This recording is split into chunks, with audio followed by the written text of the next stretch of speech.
Hello friends, welcome to viral news latest channel. Please subscribe now. चलिए शुरू करते हैं न्यूज अपडेट। तो इस समय भारत की राजनीति के चिर युवा नेता जो गुजरात चुनाव के दौरान संभवतः एक भी सभा करने के लिए गुजरात नहीं गए, जो कांग्रेस पार्टी के 140 साल के इतिहास के सर्वाधिक असफल अध्यक्ष हैं, वो गुजरात कांग्रेस में सफलता का मूल मंत्र सिखाने के लिए कार्यकर्ताओं की बैठक ले रहे थे। और यद्यपि यह कांग्रेस पार्टी का नितांत अंदरूनी मामला है, परंतु उनके द्वारा दिए गए बयान निश्चित रूप से एक बार फिर कांग्रेस की आंतरिक दुर्गति और राहुल गांधी जी की विचित्र मनः स्थिति दोनों को ही इंगित करता है। श्री राहुल गांधी जी ने कहा कि कांग्रेस में दो प्रकार के लोग हैं, परंतु मैं कोई इससे मिला हुआ है, कोई उससे मिला हुआ है। मुझे लगता है अपनी पार्टी के लोगों को पब्लिकली ह्यूमिलिएट करने का ऐसा उदाहरण कभी देखने को नहीं मिलेगा। हम राहुल गांधी जी से पूछना चाहते हैं कि पहले यह बताइए कि आप किस किस से मिले हुए हैं, और आप जब विदेश में जाते हैं तो किस किस से मिल के आते हैं, और आपके साथ मिलने वाले लोग किस किस से मिले हुए हैं। और जब से सोनिया जी और राहुल जी का दौर आया है, तब से ही गुजरात में कांग्रेस की स्थिति ज्यादा खराब हुई है। आप अनेक संदिग्ध संस्थाओं से मिले हुए प्रतीत होते हैं। जिस प्रकार के संपर्क निकलकर सामने आते हैं, मुझे लगता है कि आज प्रश्न ये ज्यादा महत्वपूर्ण है कि कांग्रेस पार्टी का सर्वोच्च नेतृत्व किस किस से मिला हुआ है और विदेश में जाकर किस किस से मिलने आता है। मैं सिर्फ उनको याद दिलाना चाहता हूं कि गुजरात में, जहां से हमारे प्रधानमंत्री श्री नरेंद्र मोदी जी भी हैं, उन्होंने सरदार पटेल की सबसे ऊंची प्रतिमा, विश्व की सबसे ऊंची प्रतिमा बनाई, और आज तक गांधी परिवार या कांग्रेस का कोई भी नेता वहां पर देखने भी नहीं गया। यह इस बात का प्रमाण है कि अपने नेताओं के प्रति भी इनका सम्मान बदल जाता है यदि उन्हें वास्तविक सम्मान मिल जाए। और राहुल गांधी जी ने यह भी कहा कि कोई जंजीर से बंधा हुआ है। वैसे तो अब वो अपने जिन भी नेताओं के बारे में टिप्पणी कर रहे हैं कि वो बंधे हुए हैं, अब वो शेर हैं या कोई और हैं, जंजीर से बंधे हुए हैं। हाँ, ये बात सही है कि वो परिवारवाद की जंजीर ना हो तो पता नहीं कितने लोग छोड़कर जाने की बनाई स्थिति में तैयार हो गए। मुझे लगता है, याद दिलाना चाहता हूं, सरदार सरोवर प्रोजेक्ट में जो लोग उनके विरोध में खड़े थे, धुर वामपंथी और नक्सलियों के समर्थन करने वाले लोग, वो सब राहुल गांधी जी के साथ थे। और राहुल गांधी जी ने कहा कि वो न शर्म से कह रहे हैं न डर से कह रहे हैं। तो मैं पूछना चाहता हूं, 2022 के चुनाव में कितनी सभाएं की थी राहुल गांधी जी ने आकर? मुझे लगता है कि अपने पार्टी के ऊपर और जनता के ऊपर या संवैधानिक संस्थाओं के ऊपर या मीडिया के ऊपर दोषारोपण करते करते वो अपने लोगों पर भी दोषारोपण करने लगे।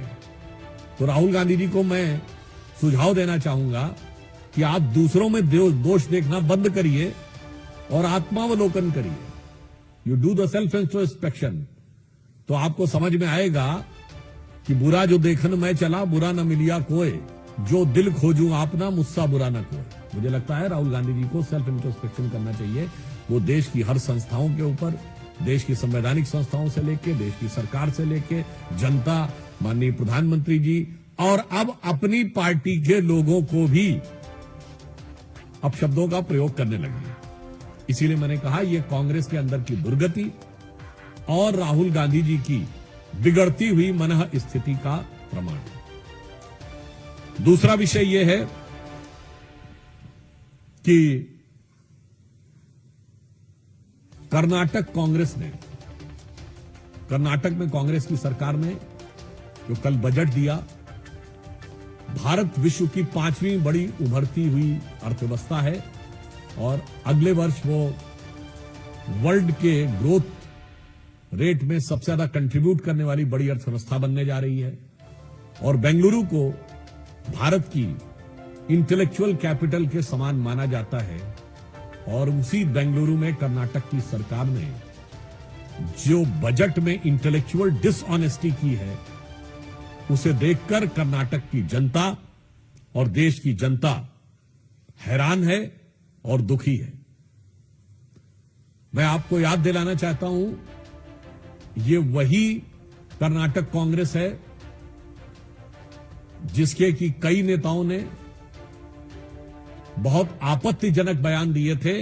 यहां के वित्त मंत्री रहे थे, संभवतः उनका नाम मिस्टर डीके सुरेश था, जिन्होंने यहां तक बोल दिया था कि टैक्स कलेक्शन यहां ज्यादा होता है और उत्तर भारत में कम होता है।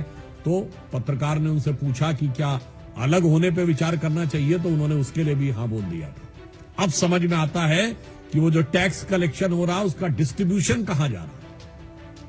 और ये बात हम सीधे सीधे कांग्रेस पार्टी और कांग्रेस पार्टी के राष्ट्रीय अध्यक्ष भी वहीं से आते हैं, तो उनसे मैं पूछना चाहूंगा कि इस बजट में 500 करोड़ रुपए का प्रावधान केवल मुस्लिम समाज के बच्चों की स्कॉलरशिप के लिए, 400 करोड़ रुपए का प्रावधान उर्दू के बेहतरीन स्कूलों को और बेहतरीन बनाने के लिए, 150 करोड़ रुपए का प्रावधान वक्फ बोर्ड की संपत्तियों की मरम्मत के लिए, 1000 करोड़ रुपए का प्रावधान सो कॉल्ड माइनॉरिटी कॉलोनीज बनाने के लिए, 50,000 रुपए का प्रावधान नवविवाहित मुस्लिम दंपति को आर्थिक सहायता देने के लिए। और यदि कोई बच्चा प्राइवेट स्कूल में पढ़ने जाता है तो उसके 2 से 3 लाख रुपए, 5 लाख रुपए तक का शायद उसका 50% रीइंबर्समेंट सरकार करेगी, और विदेश पढ़ने जाएगा तो 20 लाख रुपए तक के खर्चे में रीइंबर्समेंट सरकार करेगी। मैं पूछना चाहता हूं कांग्रेस पार्टी से, और